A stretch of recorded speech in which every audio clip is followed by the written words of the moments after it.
In Proverbs chapter 27, verse 5, it sort of speaks in a similar way the last video did in whichever verse that was. I cannot remember. Was it Galatians or something? 5:14 was it maybe? I can't remember exactly. But this one points in a similar direction actually. It simply says, open rebuke is better than secret love. Open rebuke. So it's better to be honest, even if it stings to yourself or to others, than to lie. I might read a few other verses here, the whole sort of beginning of chapters 27. Boast not thyself of to a morrow, for thou knowest not what a day may bring forth. That's very true. So this is the book of Proverbs, the book of, what's it called?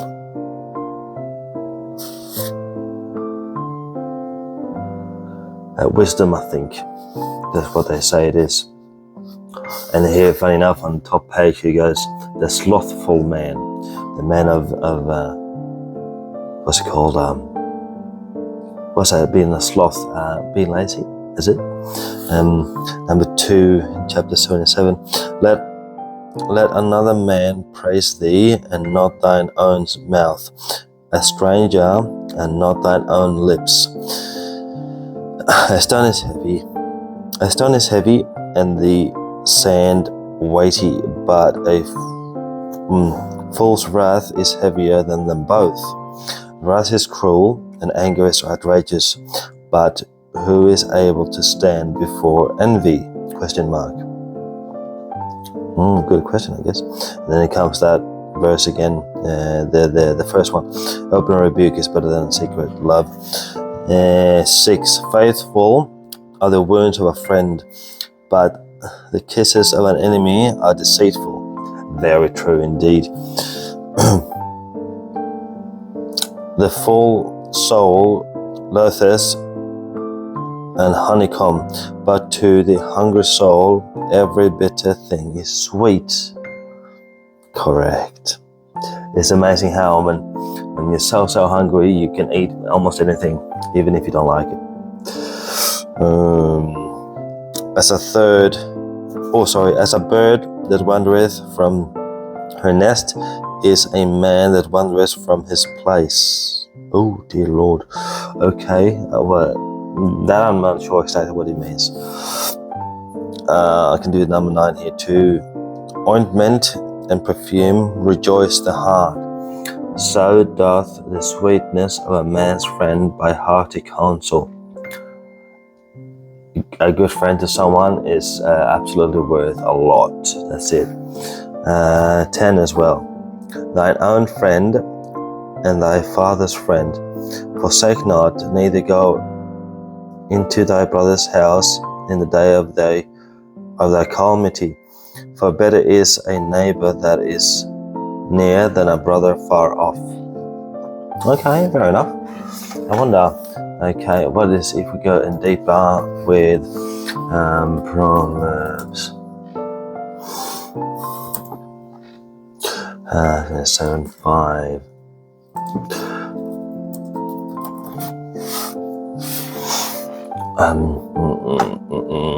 So open rebuke is better than secret love. It means that honest direct correction, even if it stings, is far greater than is a far greater expression of care than silent, unexpressed affection. Cool. Open rebuke. Straightforward, constructive criticism given to someone's face to address a harmful behavior or mistake. It is rooted in a desire to see that person grow and avoid future harm. I feel like a lot of the time, doing this to the manager at work, but I have refrained to do so far. I will simply end up leaving soon this current workplace. Secret love, affection or concern that remains entirely silent or hidden. It describes a love that avoids difficult conversation because the person is too cowardly or uncomfortable to risk offending someone. Yeah, I used to be that dude. Now, a whole lot different though. I almost call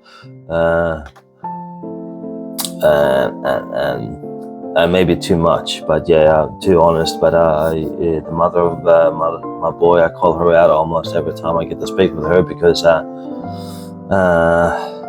not every time, but a lot of times, because it is so much lies that comes out of her mouth that it's not even funny no more.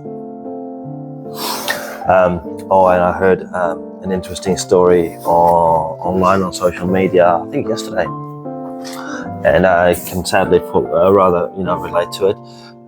The story was about a divorce situation, separation, and a child who was 10 years old had figured out that while he was with his dad out and about and having a good time, he'd come to say goodbye, and he asked his dad, can you please just park around the corner so we can say bye and hug and properly before you drop me off, so that I can act as if I never want to see you again when you drop me off at my mom's place, outside mom's house. And dad agreed, so they did that. They hugged and they shared some love around the corner, and then he dropped him off at the house.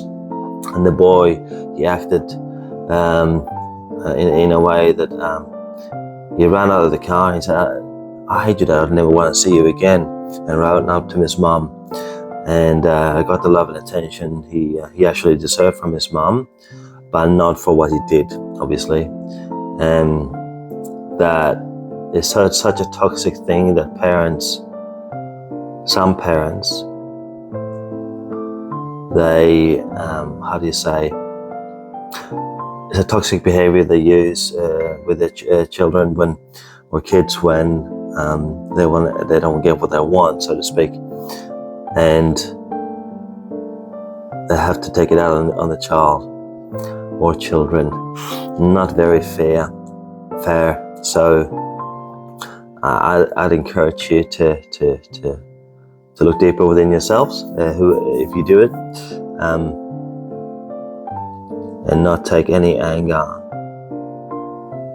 out on your children, or any disagreements you might have with your ex-partner. Not a good thing. Amen.